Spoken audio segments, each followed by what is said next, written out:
It really just feels like my son's at school, or he's at his friends, or he's at his girlfriend's. Like, it does not feel that he's gone. A difficult and unsettling feeling. His energy and just everything about him. For Joy Herrera and Ray Reinhardt to believe their 16-year-old son, Envy Reinhardt, won't get to keep making memories like these with his family. What's up, YouTube? Welcome back to another episode. And on this episode right here, we're going to piggyback on a video I did back in February. Y'all can see it right here. This is a video about a 16-year-old out of Commerce City that was unalived by a childhood friend in the back of an SUV when supposedly one of them was actually playing with a pistol.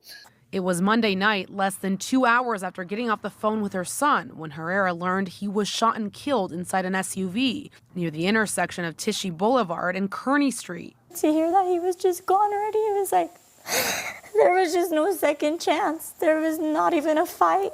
Herrera says her son was out with a couple friends that night, but she never would have imagined there would be a gun with them. Supposedly, it's just said that the boy in the back seat that killed my son was messing around with a gun and it went off and shot him, but something just tells me that there was more to this.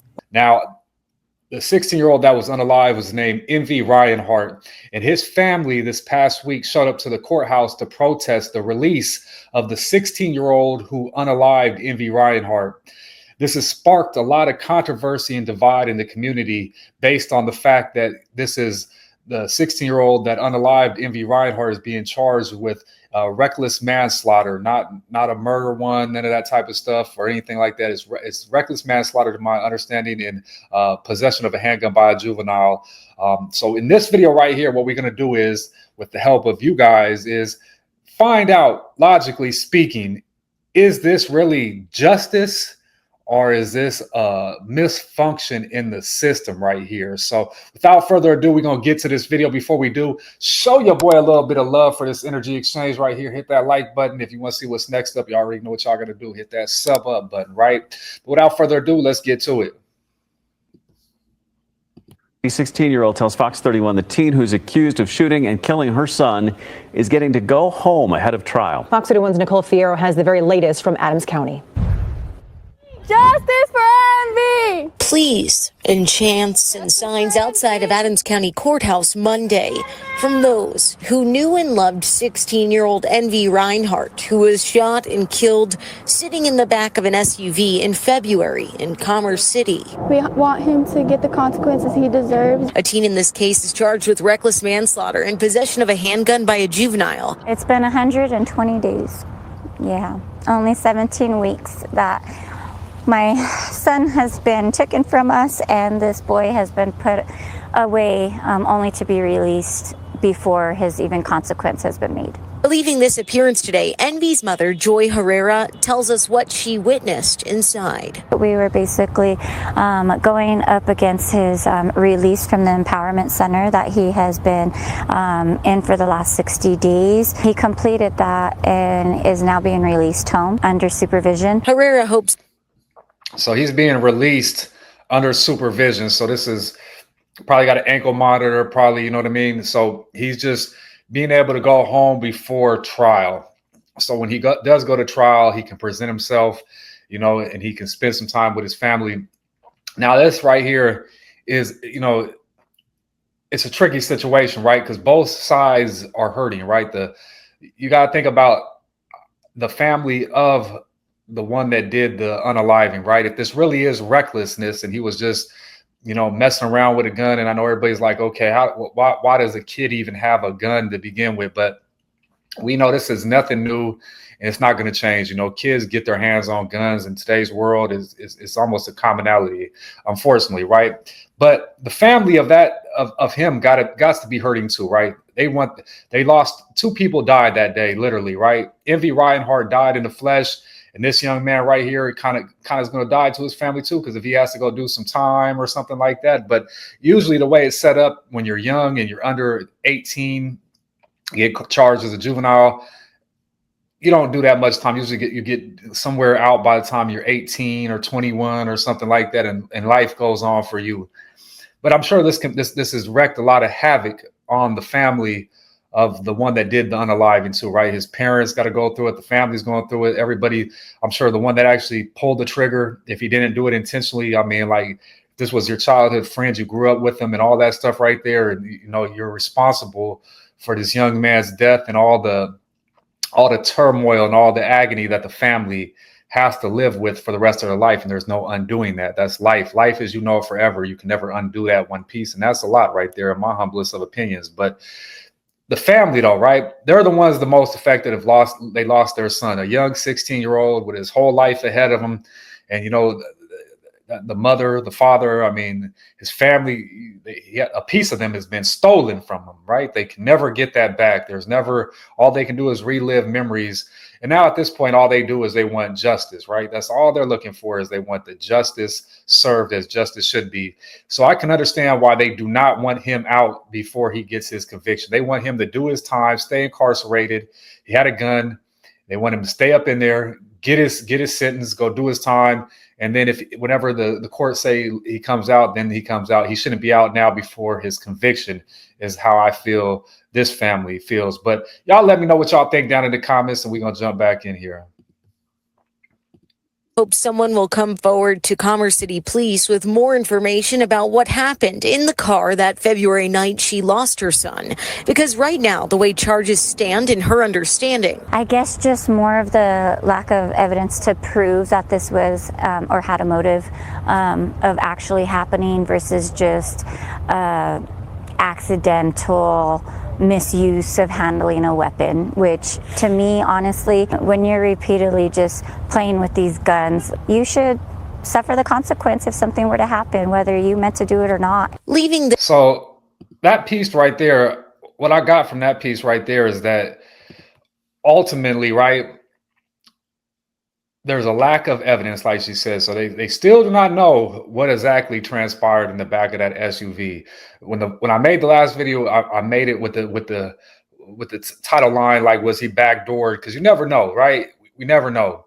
And we're gonna check out these TikTok comments here shortly that kind of give us a little bit extra little pieces of why some people think it's a backdoor. But his mother right there just said, though, you know, that there's the lack of evidence, and that's why he's being charged with what he's being charged with, even though knowing that he did flee the vehicle, right, did hide the gun and so forth, which, you know, for something like that happening, it really makes you wonder, right? Like, damn, but I mean, like in a situation like that, 16, I mean, it could go either way, but y'all let me know what y'all think down below. Go through this, but seeing that there has been so many crimes like this repeatedly happening, it's just sad, and I don't see no change, and there needs to be change. We reached out to the 17th Judicial District about the manslaughter charges. They gave us this statement saying, in every case presented to this office by our law enforcement partners, the DA's office conducts an evaluation of the facts and evidence and makes a charging decision based upon the evidence and the law. In Adams County, Nicole Fierro, Fox 31. So the DA made the best decision they could with the evidence that they got right there, right? But the real deal, right, is the presumption of innocence, right, versus public safety. Should a teen accused of killing be released during trial? That's the real question, right? Or should a case like this trigger stricter policies for juvenile gun crime? I want y'all to let me know down in the comments. I'm piggybacking this video right here off a TikTok video I did a couple of days ago that's kind of going viral. It's at like 30K views right now. And inside of that video, there's a lot of comments about this situation right here. So let's take a look at these comments, and then we'll spin the block back. So the first comment right here is by Mile High Hustle. It says, I believe they were friends playing with a gun in the backseat of another friend's car. With a charge of murder, the prosecution has to show intent. I believe he has been charged with manslaughter. Facts. Okay, so she said, no, it's okay. How do you have another person who is involved in case for a jail theft crime? She went crazy on this comment right here. The justice system is letting all these little punks walk.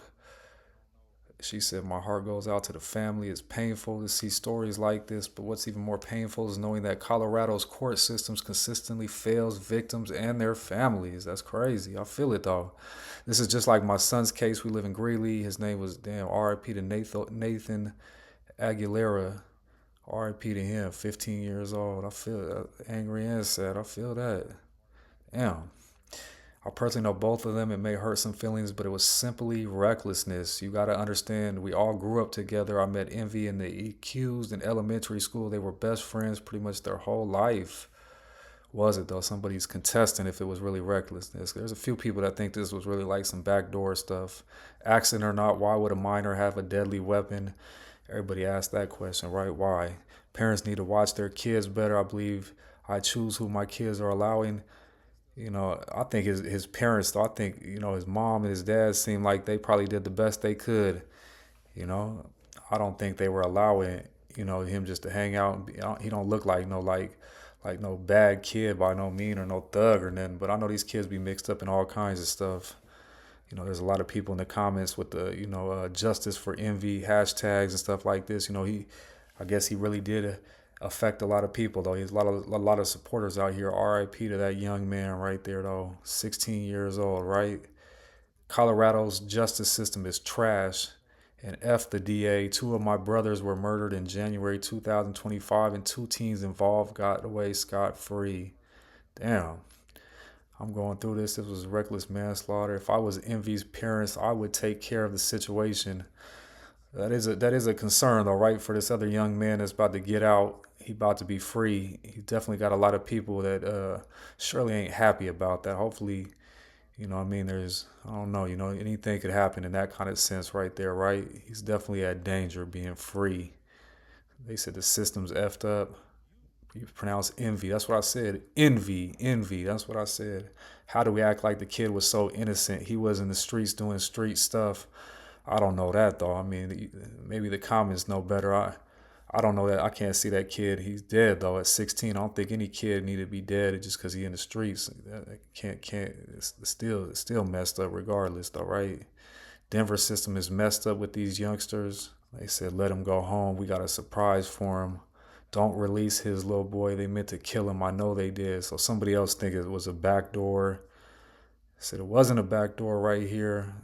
And then here we go with the side that they gang banging and tripping on the comments right now, right? They tripping on TikTok. She said his brothers were moving hella weird days prior. This was a setup. And what else she say, backdoored him. You need to understand the fact they did that. So it seems like there's a lot of division right here when it comes to who thinks who did what, right? And I guess, you know, only time will tell, right? Only God gonna judge it, though. At the end of the day, we could have our perception on this, but at the end of the day, it's right, only God gonna judge. I know they were like brothers, but brothers wouldn't be running off, leaving their brother to die. Yeah, that is a big piece of the equation, though. Why after he shot that kid, why did he go run and hide the gun, though, right? Why did he leave the vehicle, and why did he try to hide the gun? Y'all let me know in the comments below. So those comments are interesting, right? But I want to know what you think. Is this a protective measure, or did they just find a loophole in the system with his age, or what? I want to know what y'all think down below, because should the system keep teens accused of homicide locked up until their day in court, or should they get a chance at, innocent until proven guilty, right? But hit that like button if y'all believe in accountability. Sub up if y'all want to see what's next up, and let me know down in the comments what y'all thinking. I'll catch y'all on the next one. How is it an accident that you killed your friend, that he's seen you so close as a friend and you guys just left him? I just believe that my son got caught up with the wrong crowd.